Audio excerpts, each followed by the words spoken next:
Yeah, we're back. It's Cathy Bartuli from the Intimacy Dojo and Reid from Reid About Sex. And we're talking about commitment. Yes. And commitment can be useful at times, but it can also get in the way. You're just looking at me. You're the one who told me that, and it made You're the so one who much wanted to sense. talk about commitment. You're not very committed to talking about That- this. You always say that.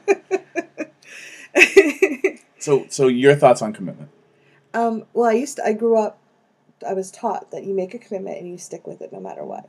And my mother stayed in a relationship that was really not good for her because of that commitment. I saw that model, and I've actually done the same thing. I've stayed in relationships that I probably shouldn't have stayed in because I thought that was made a commitment. Yeah. And it can be really powerful to know that someone's committed to working through stuff or having certain discussions and agreements in place can be powerful and help be reassuring. And they can create a lot of chaos in people's lives and have us doing things that are not yeses for us. Yeah. There's a difference between being committed and allowing yourself to be abused. Mm-hmm. And there's a distinction between integrity, keeping your word, and understanding where you need to change your word to be in integrity. Yes. And what I would say is, and having grown up in New England, in New Hampshire, where being a New Englander is like you tough it out. You die a New Englander. Live free or die is where I come from. That's our state motto. Like, awesome. There's not a lot of gray there. It's like you live free or you die. I think the big thing for me around commitment is the idea. It's really a commitment to your integrity and to checking in with yourself, and then communicating to the people that you're in some sort of agreement with what's changed for you when you're present to it. Sometimes you need you think something needs to change, but you need to test drive it a little bit before you're sure.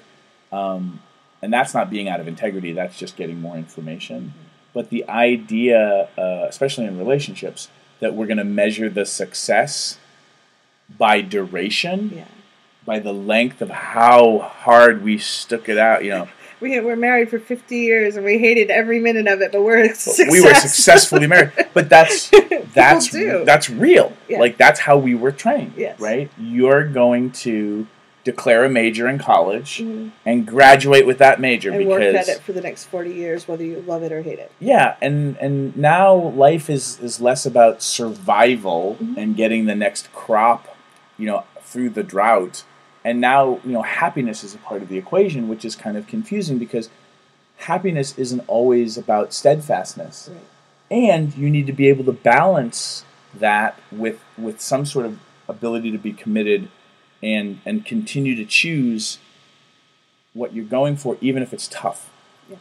And so I don't think, my mom and dad tried their best to teach me those values, but no one's really, Dr. Phil's not sitting there on his show being like, so this is how you change your mind. This is how you teach your kids to change their minds. No, he's like, you married her, you stay with her.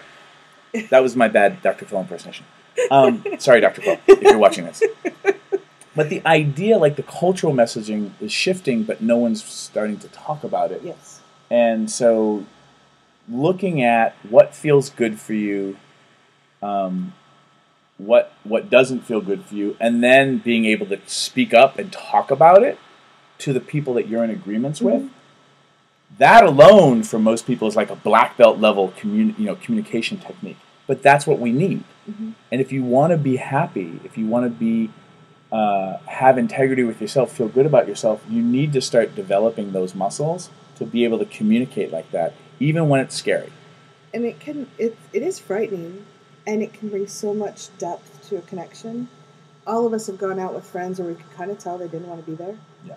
And it was kind of miserable the whole day. Like you were really looking forward to it, and then it's like, it wasn't what I wanted anyway. And it was just like a little dark cloud on your parade. Yeah. And if they had called and said, listen, I committed to going with you, I was looking forward to it, and something came up, I'm powerfully changing my mind. Yeah.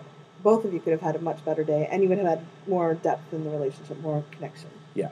And that kind of honesty and transparency and commitment to honesty and transparency. That's what I think commitment's supposed to be these days. Not this, you choose and it's written in stone, it's cast in iron, and your success is based on how long you can hold out and do that. Yeah. Thank you. You're welcome. Do you still want to be here? Right now, I do. At least for